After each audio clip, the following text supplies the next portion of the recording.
Hello everyone. In my last video, I was talking a little bit about how to get writing gigs in the tabletop RPG community, tabletop RPG industry. What I failed to mention is that there are actually several different kinds of writing gigs that you can get in the tabletop RPG industry. And so in this video, I'm just gonna go through a few different types of writing that you might be interested in. For me personally, I really like lore writing and fiction writing and flavor text writing. And I also really like writing rules as long as they pay me enough.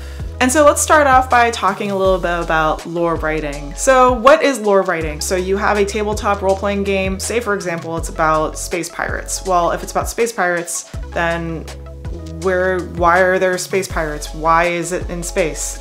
Tell us a little bit about these pirates. What do they eat? Do they listen to? What kind of planet do they live on? A planet? Do they live on a ship? There's so many questions to be answered. So this all goes into lore writing, basically. Like that's just like all of it. That's just all the story, all the background. Sometimes you don't have to tell them everything. Not everyone's gonna sit down and read like pages and pages of lore unless they're like the GM or they're really excited for this game.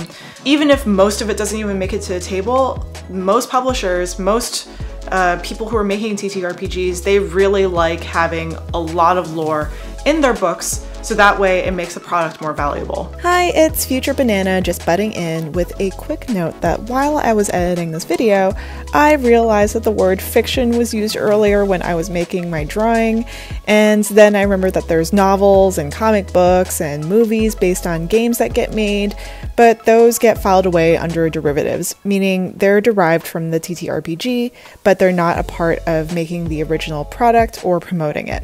So I won't be talking about it in this video, but I might in a later video. All right, now back to this current video. And the next type of writing that's sort of related to lore writing is flavor text writing. Flavor text writing is similar in the sense that you're basically writing fiction. Maybe you're writing in the perspective of one of the NPCs or one of the non-player characters, but you're not writing rules, you're not writing mechanics. You are specifically writing flavor text. And so flavor text sometimes appears on board and card games as a little bit of text below a picture, or maybe it's, you know, something in a rule book that is sprinkled in to make it a little bit more fun. And I love flavor text, like I love reading that stuff. So the next kind of writing is rules writing / game design / game development. This kind of stuff is a little different from the lore just because it is mechanics. You're writing mechanics, you're writing stuff that will be play tested, that will be developed, that will be basically played out. And rules writing, because it is game design oriented, it's a little different in terms of how publishers should pay you. With lore writers, they're usually contract writers versus game designers or game writers or rules writers. They're usually the folks who have a percentage. Now, of course, the percentages versus contractor rule isn't something that's set in stone. It's dependent on the publisher. It's just based on what I've seen. Usually contractor writers are lore writers and game design rules writers take a percentage. Okay, so maybe I'm having a brain farty kind of day, but I also need to clarify what I mean by contractor versus percentage. What I meant was a contractor gets a fixed amount, though they might sometimes get a raise based on how well the project does. Someone who gets a percentage has a different kind of contract. This could look like a licensing agreement or a buyout or some other kind of agreement. Regardless of what it looks like, percentages or royalties usually mean that the person who's pitching their rules or game has a larger stake in the project. The next kind of writing is adventure / module writing, and that's sort of like a combination between rules writing and lore writing, where the person that's been hired is going to be writing their version of the rules, their version of the setting, their version of the scenario. And so how it usually works is they would pitch an idea to the publisher, and the publisher or creator would say yes or no to the idea.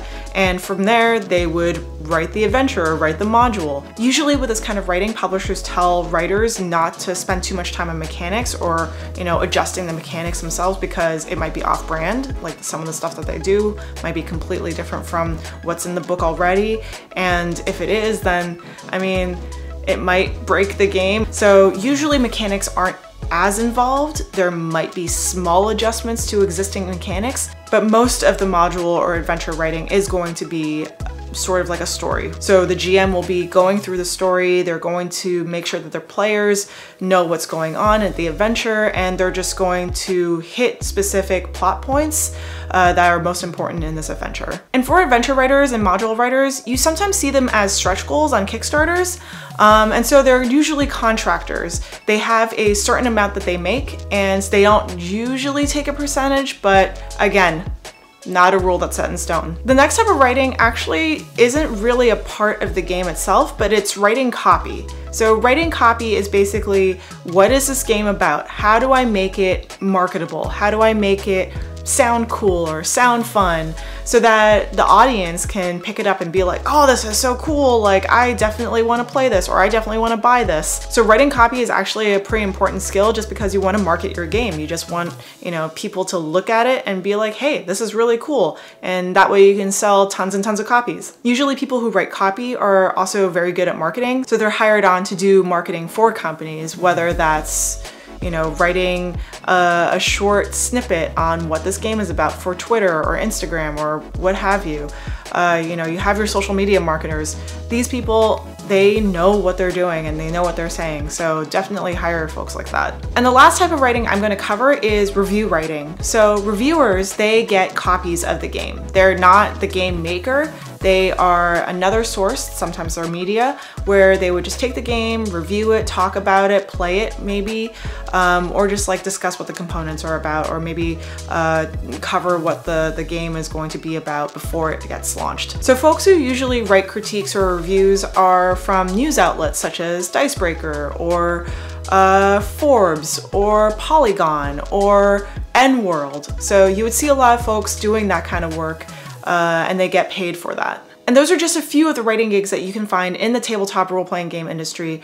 And I'm sure that there are plenty more. I'm probably missing a few. I wouldn't be surprised if I was missing a few. If I am, please mention it in the comments below. If you like this video, please give it a thumbs up. And if you want to watch more videos about me talking about the TTRPG industry, maybe more tips on, like, you know, how you can get started, or you just want to watch me talk about stuff, I don't know, my creative journey, whatever else I'm up to, then hit that subscribe button. I'm going to be making videos once every other week about tabletop RPG stuff, tabletop board game stuff, LARPs maybe. I might cover LARPs if anyone's interested in LARPs. So please follow along and we'll see where this goes. Bye everyone.